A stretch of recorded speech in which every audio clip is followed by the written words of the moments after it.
पूछ नहीं सकता वो बीवी से कि तुम घर से बाहर निकली तो बगैर पर्दे के क्यों निकली, या तुम किसी गैर महरम से तुम्हारा कोई राबता है तो क्यों राबता है।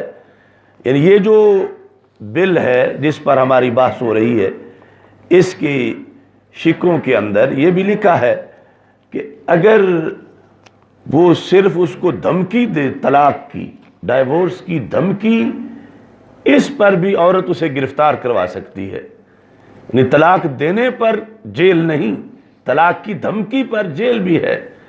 या दूसरी शादी के लिहाज से अगर वो उसको धमकी देता है कि मैं दूसरी शादी करूंगा, तो इस पर भी औरत उसे जेल भिजवा सकती है कि उसने उसे ऐसी धमकी क्यों दी, या खाने पीने के घर से निकलने के लिहाज से और दीगर मामलात के लिहाज से।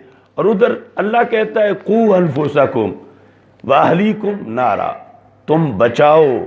और बचाने का जो जरिया है उसमें शरीयत में तो मारने की हद तक भी है, अगरचे उसकी कुछ हदें हैं, लेकिन यहाँ तो बोलना भी तशद्दुद करार दिया गया है, झिड़की देना भी तशद्दुद करार दिया गया है। चूँकि तशद्दुद की इतनी अक़साम इन्होंने इस बिल के अंदर बना दी हैं, यानी बाप बेटे के जज्बात को मजरू ना करे, बाप बेटे की नफ्सियाती आज़ादी है उस पर हमलावर ना हो, बाप बेटे की जिनसी आज़ादी पर हमलावर ना हो।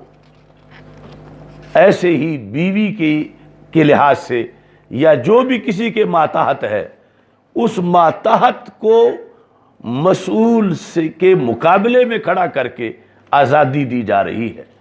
और इन सारी चीज़ों के जुदा जुदा उन्होंने फिर अहकाम लिखे, जिसमें लिखा threats of divorce or second marriage. Divorce का थ्रेट जो है, इस पर ये क्या है, डोमेस्टिक वायलेंस है, इस पर ही कार्रवाई होगी कि उसने ऐसा क्यों किया।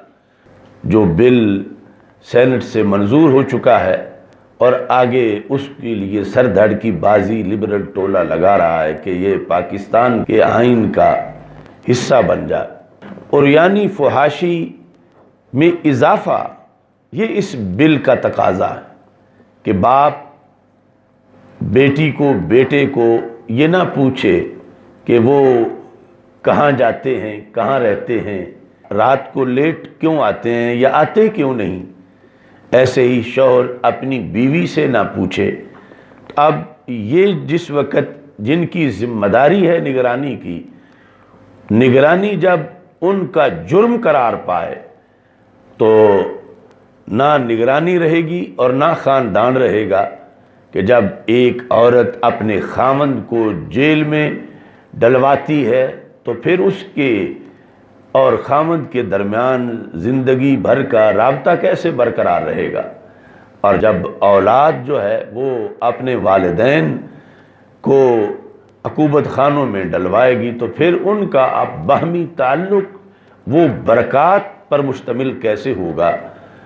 कुरान मजीद बुरहान रशीद में खालिक़ कायनात जल्ल जलालुहू ने ईमान वालों से जो खिताब किया है 88 मरतबा मुख्तलिफ मकामात पर, उसमें एक खिताब ये है, या अय्युहल्लज़ीना आमनू कू अनफुसकुम व अहलीकुम नारा, ए ईमान वालो तुम बचाओ, अपने आप को बचाओ और अपने अहलो अयाल को बचाओ।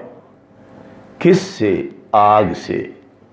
अब मुस्लिम के फ़राइज़ में से है, जैसे उसने नमाज रोज़े का एहतमाम करना है, बहसीयत बाप उस पर फ़र्ज़ है कि अपनी औलाद को आग से बचाए, उस पर फ़र्ज़ है कि अपनी घर वाली को आग से बचाए।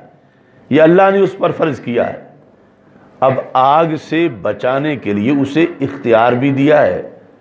आग से बचाने के लिए कल जब इससे मुआखज़ा होना है कि तेरी बीवी थी और वो बेरहरवी का शिकार थी तो ऐसा क्यों था, तुम जवाब दो। تمہارا بیٹا تھا اور وہ اس طرح کا تھا تو ایسا کیوں تھا، تم اس کا جواب دو۔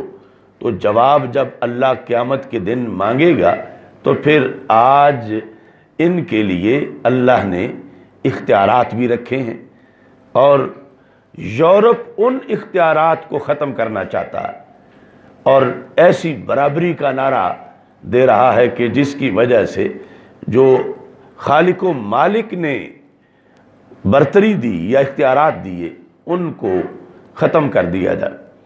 قرآن مجید برہان رشید میں ہے وَلِلرِّجَالِ عَلَيْهِنَّ دَرَجَةٌ، کہ مردوں کا عورتوں کے اوپر ایک درجہ ہے۔